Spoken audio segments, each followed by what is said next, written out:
حضرت جابر رضی الله تعالی عنہ دی فرمای غزوه احد کې زما پلار شهید شو چې کله مې پلار شهید شو نو د هغه د يهوديانو په هغه باندې ډېره قرضه وه يهوديان ما ته روان شول چا به یې زما په دومره قرضه را چا به یې زما په دومره را ما به ورته ویل چې لږ صبر وکړئ چې دا باغونه چې دی نو هغه راورسېږي د کجورو باغونه زه به تاسو قرضه تاسو ته درکړم اوس چې کوم کجورې د باغونو راغلي دي زما سره چې کومې کجورې کوم پیداوار هغه کجورو کړی دی تاسو هغه ټول واخلئ ما ته هېڅوک مه پاتې کوئ خو د دې نورو دپاره ما ته لږ موقع راکئ ما ته لږ صبر وکړئ یهودیان دې ته تیار نه وو چې نه موږ ته چې کوم دی زموږ قرض واپس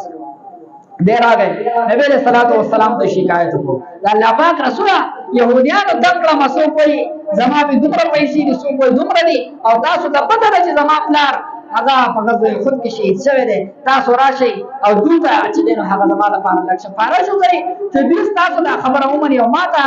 لږه زمانه یو څو ورځې هغه صبر وکړي چې زما په لاس کې څه راشي زه یې ورته ورکړم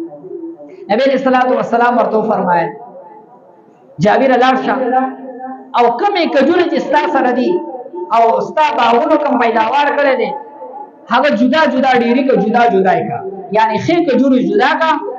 کمزورې جدا کا او کومې چې نیم پخته یې هغه جدا کا جابر رضی الله تعالی عنه راغی ټولې کجورې جدا جدا کړې بیا نبی علیہ السلام راغی نبی علیہ الصلوۃ والسلام فرمایل خپل قرضدار یې راوغواړه يهوديان چې راغلل او نبی علیہ الصلوۃ والسلام یې ولیدو د هغوی دا مقصد و چې دوی به اوس موږ ته سفارش کوي چې دا قرض درته معاف کړي نو هغوی ډېرې تیزې خبرې شروع کړې درته او په زبردستۍ باندې د خپل حق د واپس کولو مطالبه کوله نو نبی کریم صلی الله علیه وسلم چې د دوی دا خبرې واورېدې نبی علیہ الصلوۃ والسلام راغی او د کجورو کم ډیره چې دا غینه نبی علیہ الصلوۃ والسلام درې پیری تاسو او بیا نبی علیہ السلام په خپل باندې کېناستو او حضرت جابر ته وی خپل قرضدار راغواړه یو قرضدار براتو او داغه چې داغه په پلان باندې څومره قرض وا هغه به د هغه په مناسبت هغه ته کجوري ورکولې ټول قرضدار چې دین هغه خلاص شو او ډیری په هغه ځای باندې لا ولاړو حضرت جابر فرمایي چې په ډیری کې رسول ذره پر رقم چې دین هغه نه وراغله ټول قرضداري ختم شو دا د نبی علیہ الصلوۃ والسلام معجزې دي خارق العادت کا د نبی علیہ الصلوۃ والسلام د خپل پیغمبر په لاس باندې الله رب العالمین ظاهري